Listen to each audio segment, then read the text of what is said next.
Hey,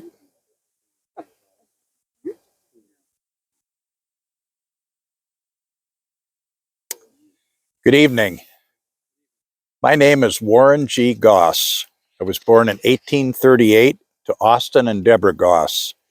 My mother died in 1850 and was born here and was, I'm sorry, and is buried here, and here is here. My father remarried 2 years later and was living at that time in East Otto, New York. When the war came, I got the bug to go. In September, I was one of many of our boys who signed up. The idea of cavalry was exciting. We reported to the camp they set up in Westfield. It was along Bliss Street at the top of Union, called the Metropolitan Fairgrounds, where they had horse races all the time.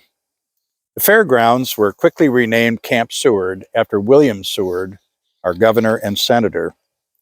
They built some barracks on the grounds and had many tents. The barracks were set up to feed 500 men at a time. The camp had a nice stream running through it, so there was plenty of water. There was a contract with Paul Persons of Westfield to provide the food. It wasn't bad, but it sure wasn't like my home cooking.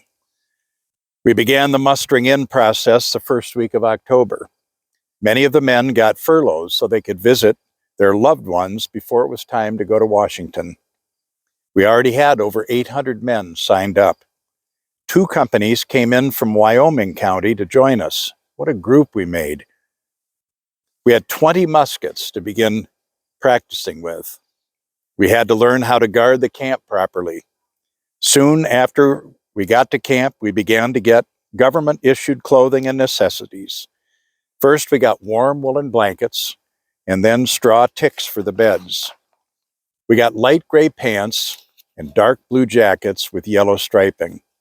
There were fatigue hats that came with an oil covering, and capes to cover the neck from rain called haverlocks. You got 1 woolen shirt and 1 good pair of woolen socks.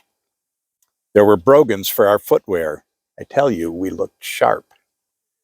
There were a few things of note while I was in camp. Amos Kellogg came to camp from Busti. They think he was sick when he got here. He died of the fever. We had a big ceremony and he was buried here in the Westfield Cemetery. Our first death and not a shot fired. Also, Milton King of Busti became the first man to desert from our regiment. He just couldn't take the army life. He was caught and court-martialed. He served hard labor and died 2 years later of disease. He would have been better off fighting with us. When it was getting close to the time when we'd have to leave the camp, and I was really getting homesick, I wrote to my brother, Alonzo.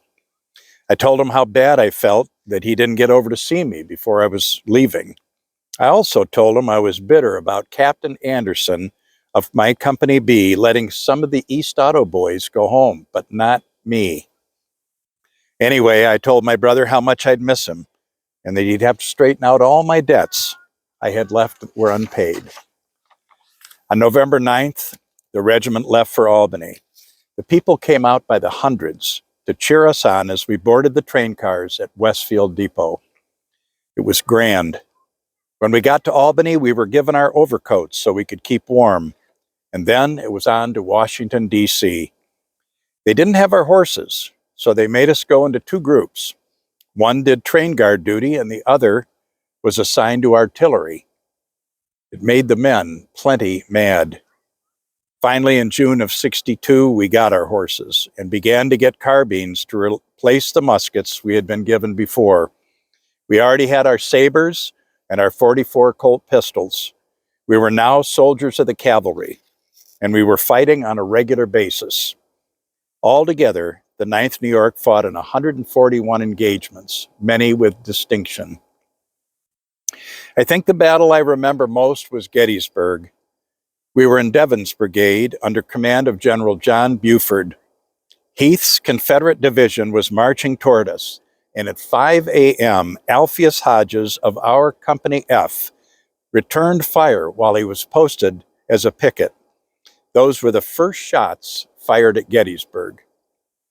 I think the rebels thought we were the local militia at first, but I guess we showed them that we were not. We dismounted and formed lines across, where each man was spread out. The first line would kneel and fire, and then they'd back up between the second line while reloading. When the second line fired, we'd repeat the process. We held back the rebels for over 2 hours until John Reynolds and the 1st Corps of Infantry came up to relieve us. I tell you, it was hard fighting. We had carbines, and the Rebs had muskets, so we outfired them. We fought in many battles. We were often used as vedettes, posted in lonely places watching for the enemy. Or we would scout the terrain to search out rebel groups or columns. We were the eyes and the ears of the cavalry, of the army. And in all those fights, I couldn't seem to get any promotion. So in January of '64, I transferred into Company D, but I didn't like those guys very much. And Company B promised me a promotion if I would come back. So I did. So I was appointed as corporal with more pay. In June, we had one of our fiercest fights. We were at a place called Trevilian Station. We charged a large force of rebels and drove them from the woods, but suffered the loss of 50 killed and wounded, including our beloved Colonel Sackett. Well, I had gained a reputation as a reliable and brave fighter. I'd gone through most all of the engagements with the 9th New York, but my luck ran out at the Battle of Deep Bottom. The 9th New York thoroughly beat the rebels, with 60 Secesh dead and another 63 captured. I was shot, however, at close range, and the only one killed that day from the 9th. Deep Bottom is still considered one of our greatest victories. My body was sent home, and I was buried by my mother right here in the cemetery.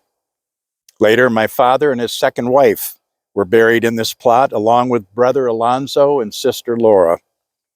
It's a wonderful resting place. I fought for the North against those who would have destroyed the Union and lived by the ungodly system of slavery. So I deem my sacrifice a small price to pay. Thank you.